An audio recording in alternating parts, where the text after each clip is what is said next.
workplace, then you can also start doing research about what kinds of positions you might want to be looking at. And this is an area that I think often students don't realize they can be doing that work right now in terms of, you know, exploring different job titles and what the duties are. Specifically for our context now, I think it's also good to do research to see if the positions that you're interested in are in demand and how, and in demand locally. So those are all, we have tools for you to explore that. Also doing informational interviews. I don't know if any of you have ever done those, but that was one of the best pieces of advice that I ever received, and it probably landed me a job or two, because I built connections with people who knew I was invested in going down a particular career path. And then when the time came, they already knew that I had this long-term, you know, investment in, let's say, the nonprofit sector. And so they were willing to vouch for me. So that's things that you can do that are totally free. They're exploratory. You can get a better sense. I've definitely done informational interviews where I realized I thought I wanted that job, but after talking to that person, I don't want that job, right? So those are really great ways to explore positions and industries without the pain of maybe getting into a position where you're really unhappy and maybe you have to tough it out for a while. Then there's also developing that personal brand. Obviously, in career services, we partner with you to make sure your cover letter and your resume are in good shape. But this also spans to online presence. So definitely recommend that if you don't have a LinkedIn account, that you set one up. Employers and recruiters are on LinkedIn. They will search for you. It is not uncommon when people are conducting interviews and looking at candidates that they do a quick Google search. So this is maybe different than it was 10 years ago, but now that's pretty common practice. So make sure you have a good, strong online presence. Even if it's just your LinkedIn profile, that's good enough for getting started. So as you can see, all three of those milestones or targets that we're working towards are things that you can be working on today, right now. Not to overwhelm you, you don't have to do it all at once, but it's certainly something to keep in mind as you're maybe goal setting for this academic year. And then Career Services obviously wants to also empower you and walk alongside you as you get your first job offer, or your, a job offer for a position that maybe you were really hoping for that you would get once you have your degree, or a summer position, or an academic internship. So the possibilities are endless, but all that to say, we are here to support you. Career Services here on our campus offers a variety of services. And so I just wanted to have them a quick outline of that for you, so you know some of the things that you can take advantage of if you haven't already. So obviously, as I mentioned, if you need help with career exploration, we are here to help with that. We have websites and different platforms where you can do some research. It's really easy, and it just allows you to kind of hone in on what your long-term career goals might be. We'll do the resume and cover letter review. We do that both through one-on-one coaching as well as through workshops. We'll help you build your interview skills. If you are looking for a job or internship, definitely reach out to us. We're happy to help you with that. And then just in general, we provide professional development. So we offer a variety of events throughout the year. And again, I would challenge you, even if it feels uncomfortable, to try to make it to a couple of those events. We also actually have a mentorship program where we can partner you with a professional in the field that you're looking to go into.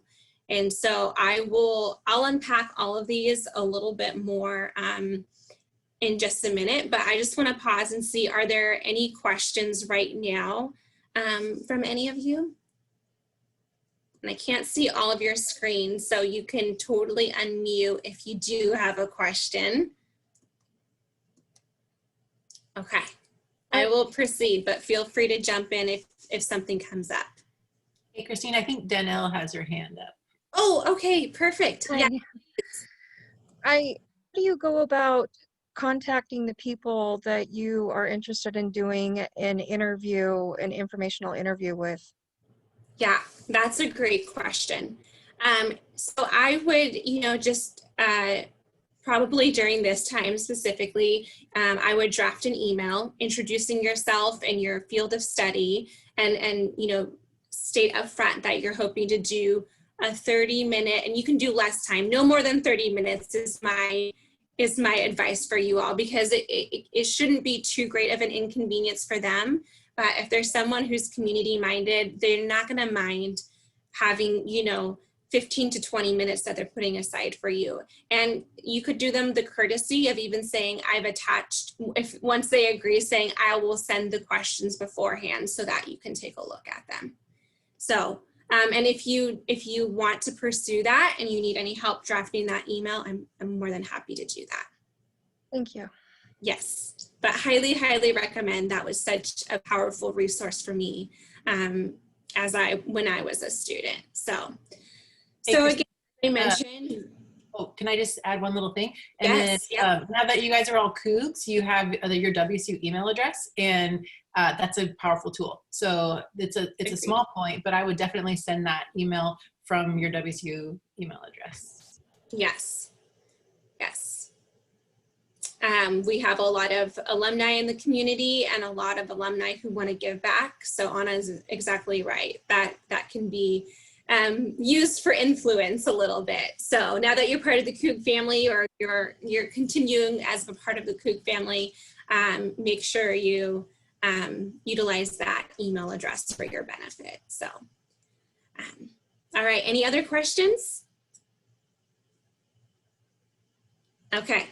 All right, so as I mentioned, we do partner with you if you are in a place where either you've declared your major, but you're not entirely sure what you want to do with it, or if you're undeclared and you're trying to explore different career pathways. So that's really important, and we want to help you with that early on if possible, so that you have the resources that you need, and then you can be strategic moving forward in terms of, okay, now that I know what my long-term goal is, what do I need to be doing in terms of internships, volunteer experiences, anything of that nature. You can really cater those experiences so that you build yourself up to be a really strong candidate for what those long-term career goals are. As I mentioned, we also assist with resume review.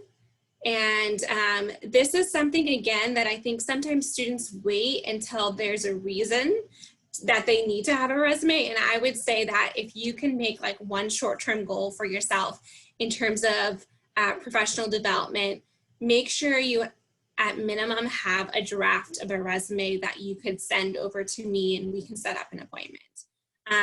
There's so many opportunities on our campus where employers might be speaking in your class. They might be at one of our career services events. They might be on Handshake, which is our online job platform, looking for qualified students. You want to have those materials ready. And so a lot of times the feedback that I get from students is that they don't feel like they have enough experience to write up a resume. But I just want to challenge you in that there are so many different ways that we can fill that space. We can look at jobs, we can look at volunteer experiences, we can look at leadership experiences. So everyone has to start somewhere. Employers understand that if you're a student, you may not have as much experience, potentially, you might, but as someone who's maybe pursuing, a senior level full-time position who has work experience. So don't let that dissuade you from drafting that resume. And then again, as you apply for more and more positions, we're always happy to help you cater your resume towards a specific position, and you'll learn that skill set. But we do have, that is one thing we provide coaching for, as well as do workshops on. So we also obviously want to help you build your interview skills. Again, another area where students get a little nervous about this, depending on how many experiences you have with interviewing. And in one of my former roles, I actually interviewed about 30 students annually, between a scholarship program I oversaw, as well as hiring student employees. And so I was able to make a lot of observations that I now try to share with students as they're kind of engaging with career services, because this does take practice. And even though doing like a mock interview over Zoom probably feels a little awkward, I promise you it will feel less awkward than feeling like you don't really know how to navigate an interview that you have been granted by an employer. So I saw everything from all extremes to students being so nervous that they could, barely form sentences and couldn't even remember the questions immediately after they were asked. That's just how nervous they were. It was maybe their first experience. To the other extreme where students made a point of overemphasizing everything because they thought that it, demonstrated confidence, and it was actually overwhelming for the interviewers. So this just gives you a safe place where you can make mistakes. And again, if you have a position or a type of position that you want to work towards, we can actually look at that beforehand, our career services staff, and cater our questions towards that position so that you're really getting a relevant experience for this position that you're hoping to interview for. So again, that service is available through our career services, and we hope that you take advantage of that. Obviously, this one is a big question. Job and internship search. I get a lot of emails of students who are trying to secure an internship or a job while they're a student or after they've graduated. So if you haven't heard of our online job platform, Handshake, I highly encourage you to go to our career services page on the Tri-Cities website and click on that icon and set up a profile if you haven't already done so. You can also download an app so you can actually view it from your phone. And again, this is one of the things where like consistency is key. So if you can try to make it a habit of logging in once a week. There are some employers who use this very actively, and if you are active as well, it's gonna work in your favor. So set up a profile and actually make sure you fill out all of the areas, get your application materials uploaded, and then we are going to hold our career fair on this platform this year as we're in a remote environment. And so that's just something to keep in mind. Get comfortable with it now. Look around, even if you're not looking for a job, look at jobs, explore different employers so that you don't have to ride that learning curve when you're trying to participate in our career fair. All right, I'm gonna pause real quick. Any questions on the things that I've covered? Anything making sense? Okay, great. Okay, also participating in our events also gives you the opportunity just for professional development. One of the key skills that we offer, because we do bring employers to our events quite often, is your opportunity to hone in on your networking skills. And just an example, when I was in graduate school, we actually had to practice networking as a part of one of our classes as we were getting ready to graduate. And grad students were still feeling very awkward about networking and how to do it right. And so again, I encourage you to participate in these events because it actually, again, these employers know that you are students, that you are building these skills, acquiring them, and very gracious. And some of you might already be rock stars at networking, and that's great, but I just know from my experience with working with, you know, even with graduate students, it still can be a little bit intimidating, but that's part of the reason we offer you so many opportunities so that you can practice them. So, and you know, there are other opportunities. Our community is great for networking events, but again, if you want to start somewhere where maybe it's a little bit more within your comfort zone, and you know that everyone wants to support you as a COOG, engaging with career services events is a great way to do that. We also have a program called Partners in Career Development. And this is a really amazing resource for our students where you can sign up. Again, just go to our website, the sign up sheet is there. You can sign up to have a mentor in the industry or in the position that you are looking to pursue. And what's so great about this is these are folks who are working locally, who have expertise to give you insight and knowledge about the market right now, which is so important, especially given the context of COVID, where the job market has changed. And so being able to talk to people who potentially, you know about openings in the industry, they might be able to tell you, here are some really common questions that are specific to education, for example, Madison, you know, or history, teaching history. So those are things that are so invaluable, and we are so fortunate to be in a community where we have professionals who want to do this, that want to mentor you. So that would be another thing to look at and to try to take advantage of. I just wanted to give you a quick recap of our events that we have coming up so you kind of know.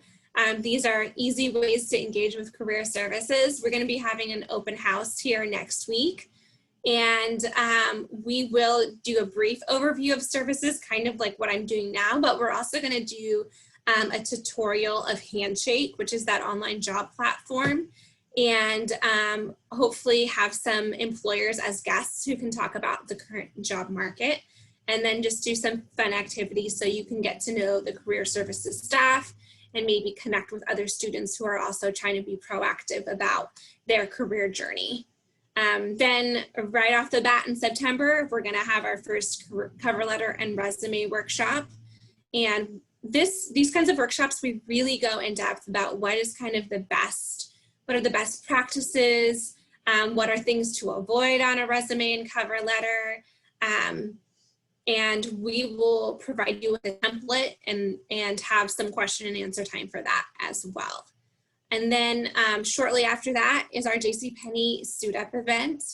And this is a really great annual event and partnership that we have with JCPenney, where every year they give our students a special discount that goes on top of sale prices for professional attire and accessories. This year, they are offering this online as well, which is something that they normally don't do. Usually it's only in person, but they are going to have a special web page, which we will share in the next week or two, just for you all, so that you can access the items that you're able to shop from and a coupon code. You are also still welcome to go in store if you really feel like that's what's best, but we're going to leave that up to the individual. We're not going to have a presence in the store. We're going to encourage you to do it remotely if that's what you're able to do, and if that's what you feel safest doing. So that is great. And I think usually it's up to 30% off of the sale price, which is a great deal. So be looking out for that. We'll post on social media, and we'll also advertise our events on the student newsletter, Connected COOG. So hopefully you all are getting that. And then October 14th, it might seem far away now, but it comes up real fast, is going to be our virtual career fair. Like I said, we're doing on Handshake. And we already have employers who are lining up to participate, so you don't want to miss it. Again, a great time to have that cover letter and resume ready, to have some experience with networking skills by going to some of these other events that we have happening. And then we'll wrap up the semester with an interview skills workshop. And why we do that at that time frame is that employers locally typically start looking to hire students for spring or summer internships and jobs at that, maybe even a little bit before. And so we find students, sometimes that sneaks up on students and they think that they have farther into the spring to think about those things. But we definitely want you to start thinking at the end, towards the end of the semester, about what you want to be doing in spring and summer, whether that's an internship, summer job, etc. So we'll make sure that you feel confident, ready to do some of those interviews so you can land those positions. Okay, I know that was a lot of information. I want to give us all a little bit of a break from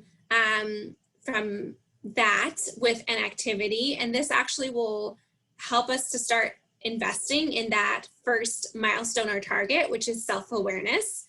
So we're going to do a career values activity. I'm going to give you about 5 minutes, but I'm going to probably, I'll try to look at your video screens to make sure that I'm not missing it if everyone's ready before then. But what we're going to do first is I'm going to have a slide here shortly that lists a series of career values.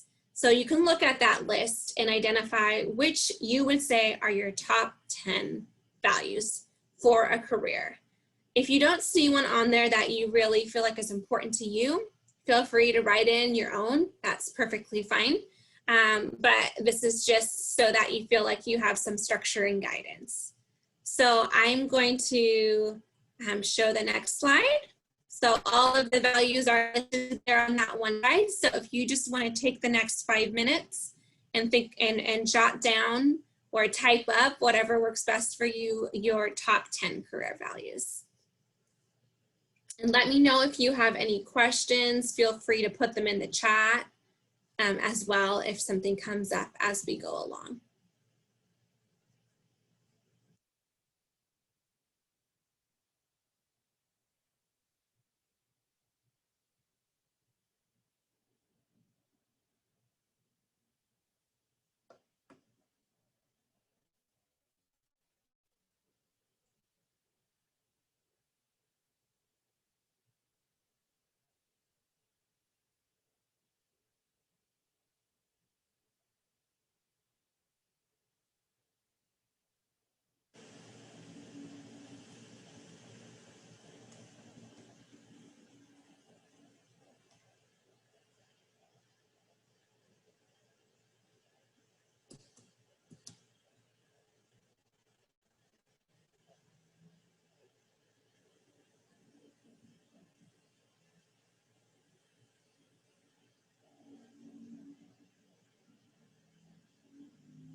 Just a little bit past the halfway point, so just giving you a reference for time.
We've got about 1 minute remaining.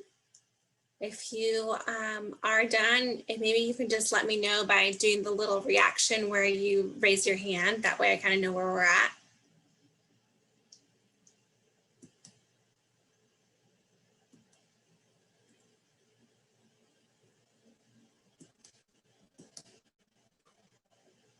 All right, we'll give a couple people their last 30 seconds here.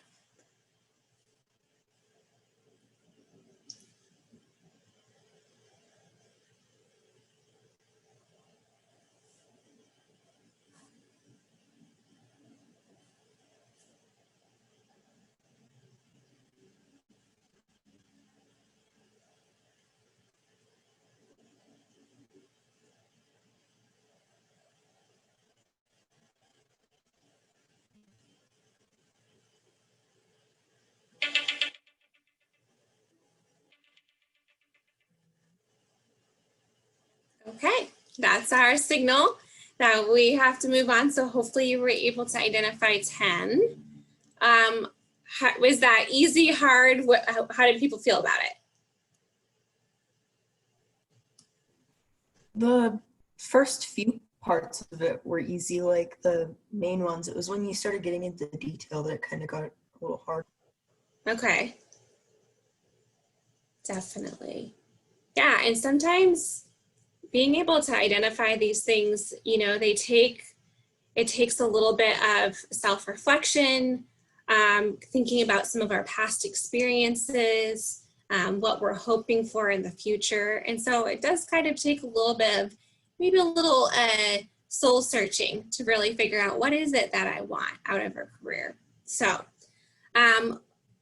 I hope y'all don't hate me for this, but we are going to narrow down our list even further. So now that you have 10, the goal is to narrow your list down to 5. So you're going to have to cut your list in half.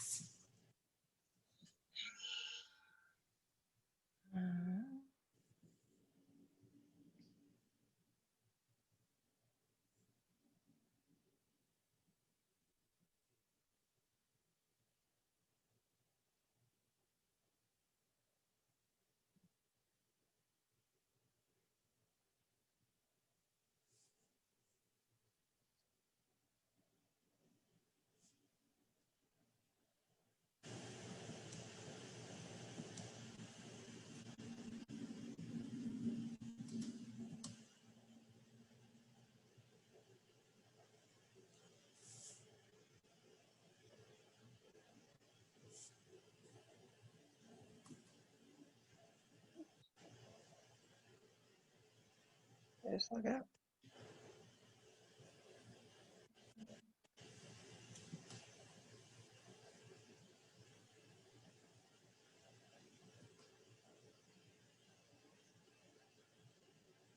And again, whenever you are ready, if you want to just indicate with a reaction on your screen. That will help me know when we're ready to move on. Perfect. Thanks, Madison. Thank you, Anna. Zoella, perfect. Maybe another minute or two for the rest of you.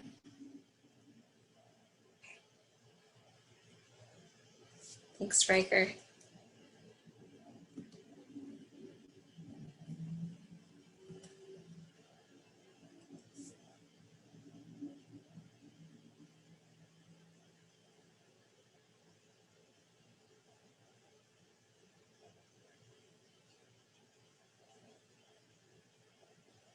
Okay. All right. Well, hopefully you were able to get close to narrowing it down to 5. Usually I'm keeping an eye on time here. So usually we go a step further and narrow it down to 3, which tends to be really, really difficult. But I wanted to give you just like a quick minute. What was it like to have to do that? And did it surprise you? And if you want to, do any of you feel comfortable sharing your top 5? Go ahead, Danelle. Yeah. So when I was making my list up, one of the things that I was actually thinking about was visualizing myself in the position that I want to be in and what values I would hold that I would want to be a part of and have as my work setting. So, because it's going to be a career and I want to, so I did pick 10 of them, and then it was hard to narrow that down, but it was a little easier to narrow it down than it was the first time picking them, which I found to be kind of funny. But I picked being valued, teamwork, achieving outcomes, helping others, and communicating with others. Great. Thank you. And I see some people nodding their heads in agreement with some of the things you said, but does anybody else want to share?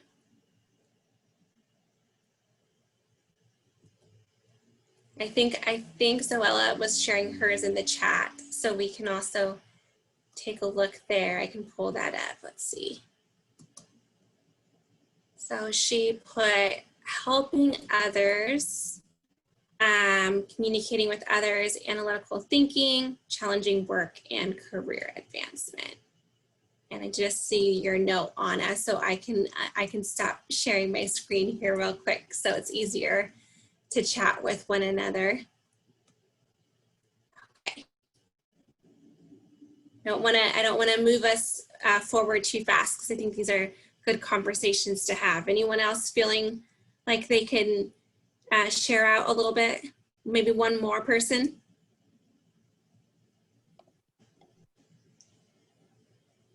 Okay, so for me, it was like picking out the first 10 was really, really easy. But after that, it got super hard. Like, I'm still contemplating whether I want it or not. I'm like, dang it. But my 5 was, my first one was teamwork, learning, integrity, helping others, and being innovative. Awesome. I love those.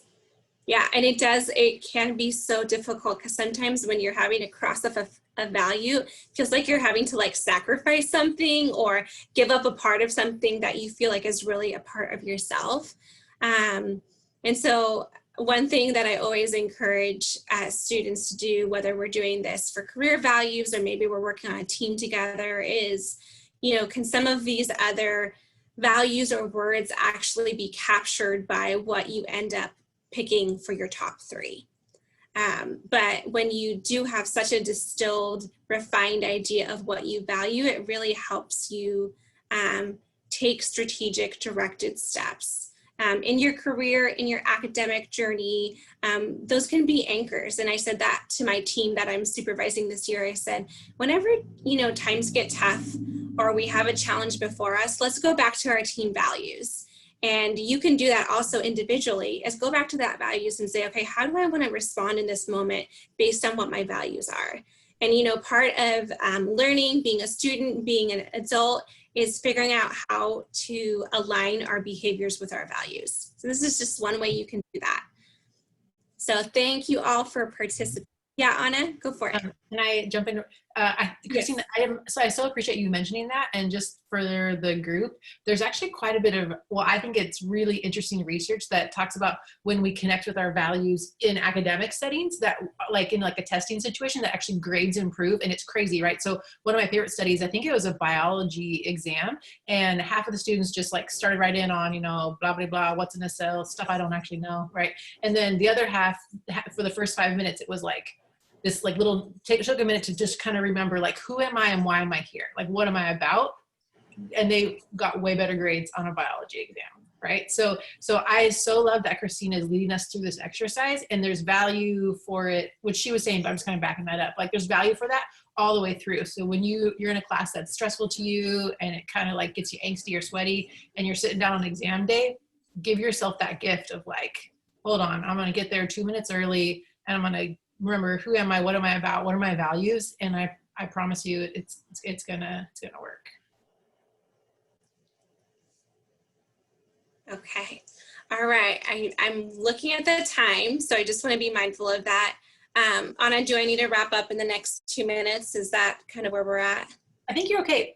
We said 45, but then yesterday we kind of went long, so you're good to go. And then folks are free to come and go, so we can go a few extra minutes if that's useful. Okay. I just have a few more slides, I promise, but I don't want you not to get like the full presentation that other students typically get. So, and for some of you, some of this might be familiar if you've seen some of my presentations before. So thank you for coming back and engaging. Okay, so I'm going to share my screen again, and we are almost there. Thank you for your attention and engagement. I so appreciate it. We're going to skip down to, okay, Getting Ahead 101. So I wanted to share this because, let's see, here it is.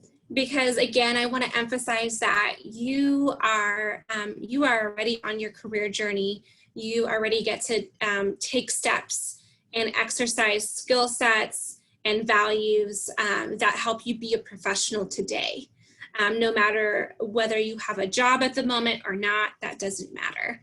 So here are my tips from things that I've learned along the way and what I so appreciate when I'm supervising others. And this can happen whether you have an on-campus job or you have a class or you're part of a student organization. So first one, some of these are obvious, but be punctual. It really shows respect for the people who are leading your class or your project or your activity. And it shows that you value what's going to be done during that time, right? Also, if possible, address faculty, staff, and administration by their titles until you are given maybe permission to do otherwise. I think we're probably in general a pretty laid back campus, but it's just good to practice because when you get out in the community or maybe you're applying for a job and maybe titles are more important in that environment, you won't make that misstep of erring on the side of being too casual. It's better to err on the side of being too formal because then people are like, oh, you don't have to, address me in that way. And then it's more of a complimentary thing, like you kind of went above and beyond by giving them their formal title versus having to apologize because maybe someone really values that title and it's really important to them that you mention it. Become an expert at writing emails. This is so important because I think sometimes people lump emailing and texting into the same category. And I'm always impressed with the student when they send me a well-written email. And that's just to say it doesn't happen that often.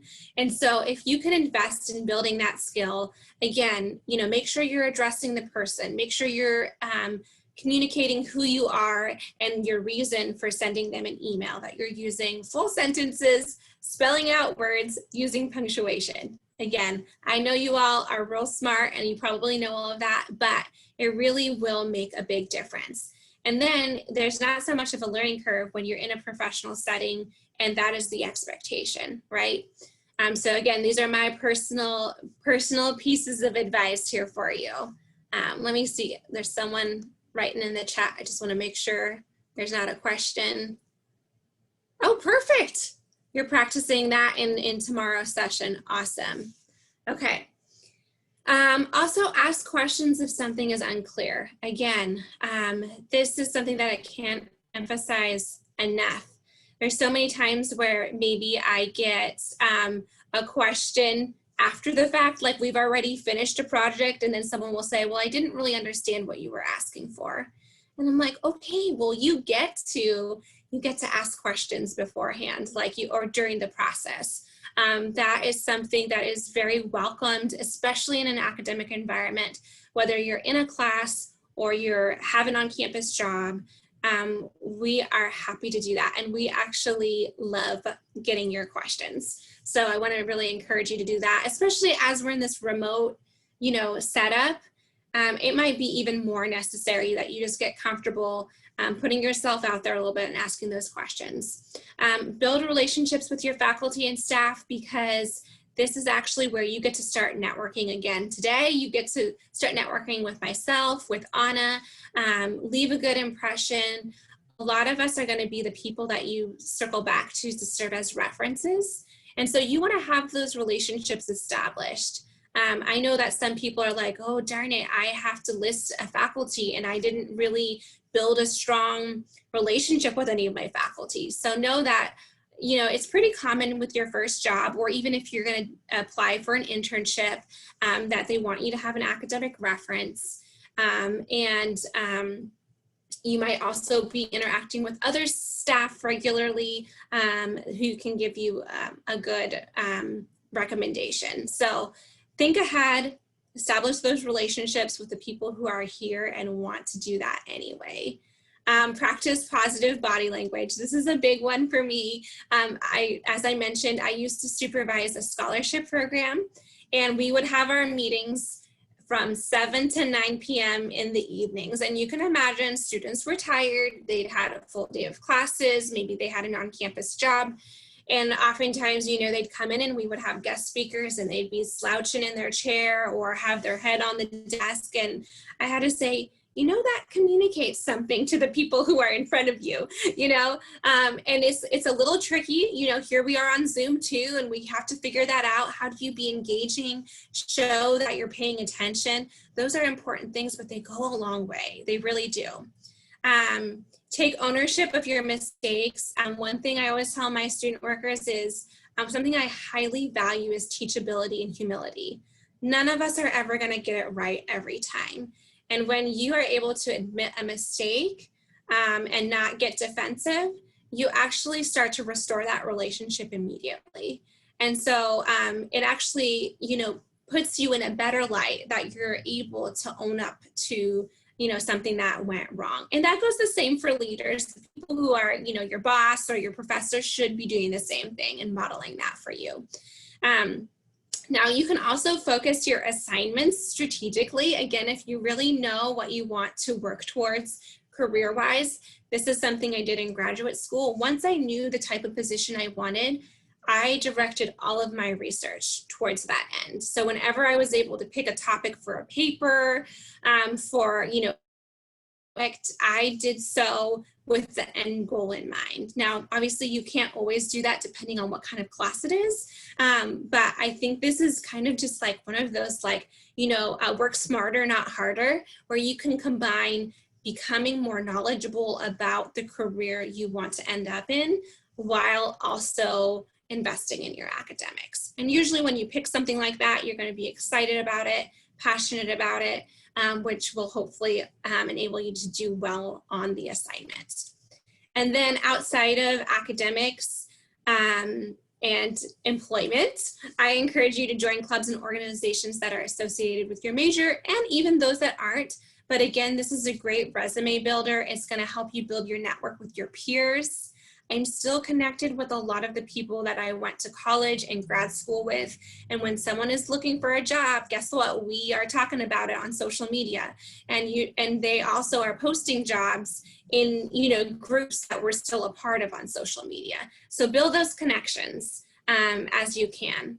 So those are just like Kristine Cody's Getting Ahead 101 tips. So that's just me personally. I want to impart that wisdom to you because those are things that I've learned. So real quick, before we wrap up, I wanted to give you kind of just a cool visual for some of these things that I've talked about, specifically that positive body. I love these images. So here is the first image, if you can, let's see if it will progress. So these folks are waiting to interview for a position. And you can see by their body language that they look like maybe they're bored, they're distracted, they're disinterested. A lot is communicated with our body language. Then when you progress to the next image, it tells a totally different story, which is they showed up for their interview. They know it's a professional setting. They are ready to engage, and they're taking the extra minutes that they have to prepare for something that they see as important. And sharing a story, one of my first jobs out of college, I had actually been looking for work for quite some time. I graduated college when we were in a recession. The unemployment rates were skyrocketing, so much like today. And it was really hard for me to find permanent work. I found some temporary jobs. So don't lose hope. There's always opportunities. But I really wanted to land that career position that I had gone to college for. And so when I ended up moving back to the Tri-Cities, and within a month, I had found a position that was at a nonprofit, which was my career goal. And I had done an informational interview with the former CEO of that organization. And so I just reached out and said, hey, just wanted to let you know I'm back in town and I've applied for this position. Well, he went ahead and put in a good word for me without me asking for it. And I know that made a difference in me getting the job. In addition to that, relevant to this photo, when I went to interview for that position, I later learned that the interview started the moment I walked through the door. They actually had their administrative assistant taking notes on how the person appeared, how they greeted the administrative assistant, what they did while they were waiting, which maybe sounds like it's a little bit intrusive, but it's important, and how we engage with people on the front lines is very important as well. And it speaks volumes when people are trying to get the right people in for a position. So that just goes to show that time when maybe you're waiting, it's important. Make sure you're, reflecting a good image and conveying what you want. If you want the job, communicate that even as you're waiting or interacting with people who might not be the decision makers, but they do have input. So that's my last little piece of advice for you as you go into this academic year. Again, my name's Kristine. My contact information is right there. I'll give you a quick minute if you need to jot that down. You can also find me on the website. You can email me directly anytime for services. You can also go onto our website, and there's lots of links and buttons you can press to get to the different programs and resources that I've talked to you about today. And we will, that's the presentation. Thank you, Ada. So thanks for having me, and thank you for being such great listeners and participants of today's session. Yeah, and Kristine, oh my gosh, thank you. I don't know how everybody else is feeling, but this is really useful. So we totally appreciate your time. And I don't know if you have to scoot off to another meeting, but does anybody have just kind of a last minute question, anything you want to ask? I know if you're thinking it, somebody else is thinking it too.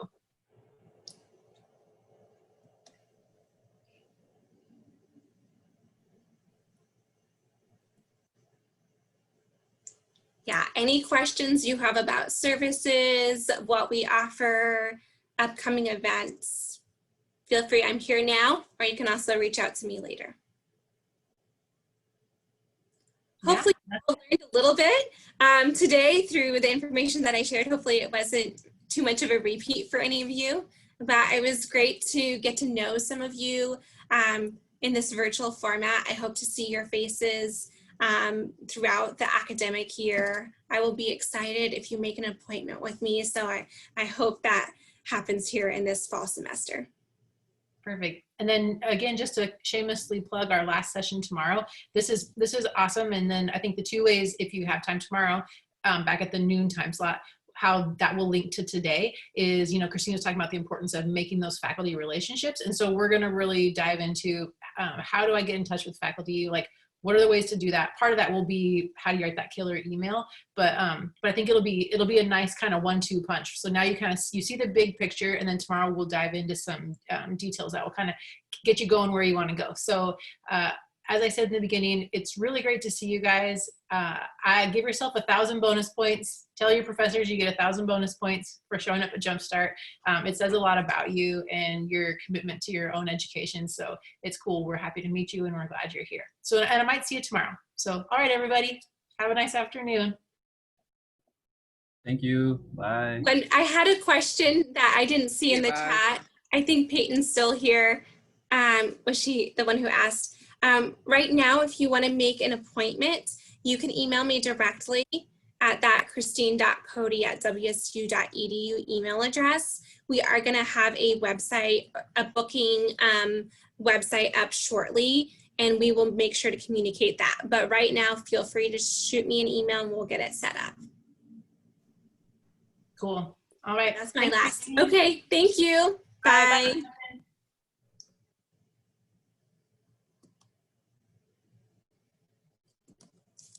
Yeah. Hi, Peyton. Yes, I can type my email in real quick. I tried to do it, and actually I sent it to Anna privately instead of sending it to you. So. Oh, okay. Thank you so much. I really appreciate it. Yeah, no problem. So there it is. Hopefully you can just do a quick copy and paste. Yes, I'm putting it into my phone. That's Oh, what I wonderful. use the most. Okay. Thank you so much. You're welcome. Have a good afternoon. You too. Bye.